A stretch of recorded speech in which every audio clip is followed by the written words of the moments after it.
Iko na leo tokarayo emokwenyore.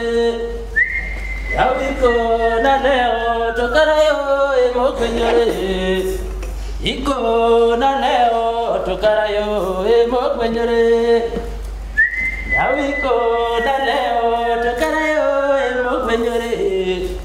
Iko na leo tokarayo emokwenyore. Conference of the Bards. Search for peaceful coexistence, understanding, dialogue, identity, and self-belief. In the valleys and on the hilltops, amongst the trees and above the clouds, there was agitation. Hunger, famine, disease, conflict, and violence were at work in the world of the birds. The birds of prey squabbled and fought over who should have the best hunting grounds. The birds of the trees greedily ate more than their fair share of the insects and the seeds so that the others starved. The water birds mobbed each other over who should have the best hunting grounds, diving areas, and nesting sites. Whenever there was an agreement to live peacefully together, it was broken. Even promises were worth nothing.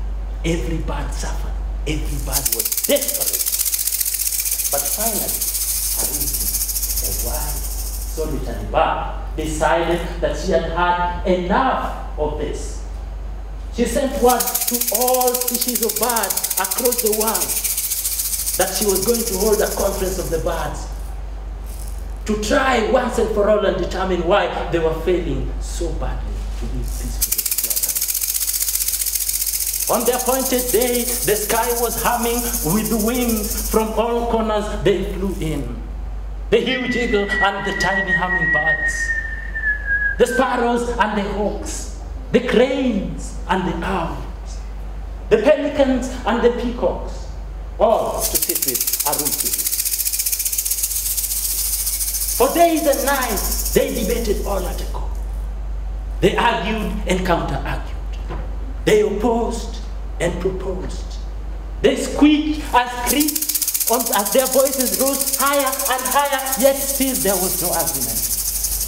Aruti intervened and urged each one of them to debate as civilized creatures. She told them to listen to each one of them one at a time. And the first to climb the rostrum was the owl. He claimed that he was the wisest and should make decisions. But the other said that he was a loner and could not judge. The eagle said that he was the strongest and should rule all of them. But they feared his sharp talons and beak. This was no rule of peace.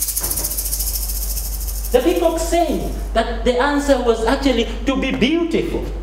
But the others pointed out that he had the most ugliest feet ever seen. The nightingale said that she could sing to them until their hearts melted with love. But she was so in love with her song that they could not penetrate her vanity. For days and nights, they argued and debated until they got very exhausted. But still, there was no answer. Aruntidi was in despair. Friends, we have failed. I see no solution to our problems unless what? Unless we undertake a long and difficult journey to see our God.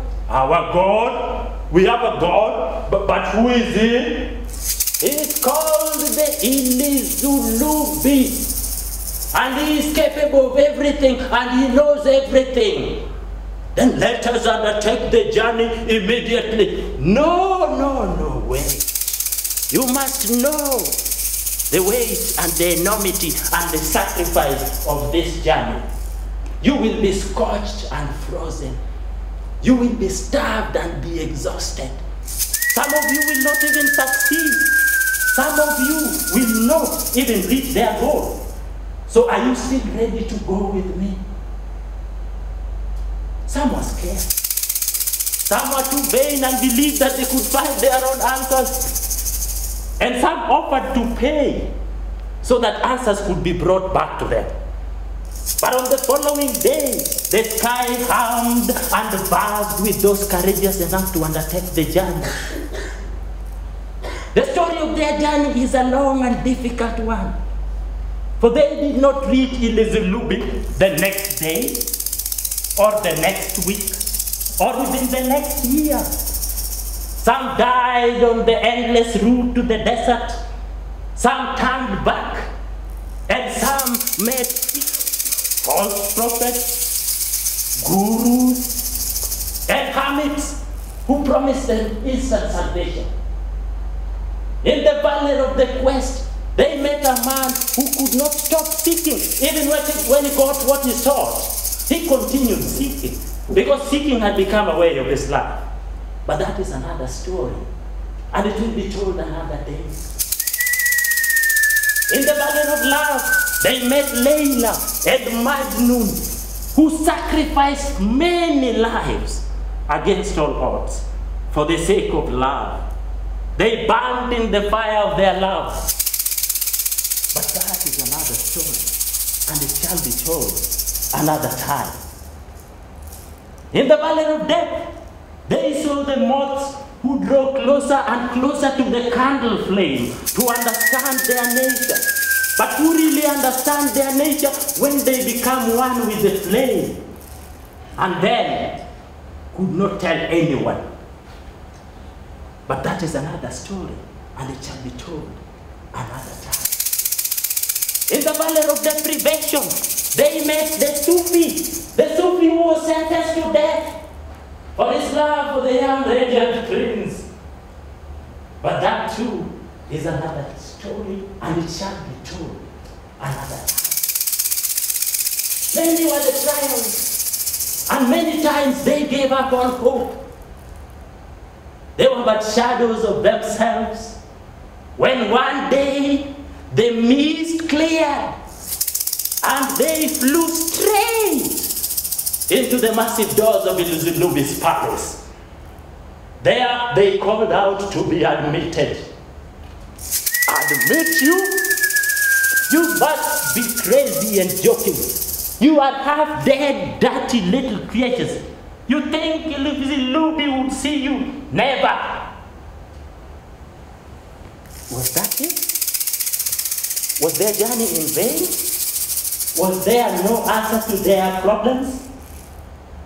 Only Agumtidi could speak. Ilizulubi is our God, and we have a right to see him. Come on. Summon up all your energies and push open this door. We have not endured so much for nothing. And so they pushed. Slowly it opened. It revealed all that they had come to see. For there in front of them was the answer to their questions, and each stared long and hard at Ilizulubi. For Ilizulubi, their God, is a vast mirror in which they saw themselves. They were the Ilizulubi, and they merged with themselves, and they knew the answer.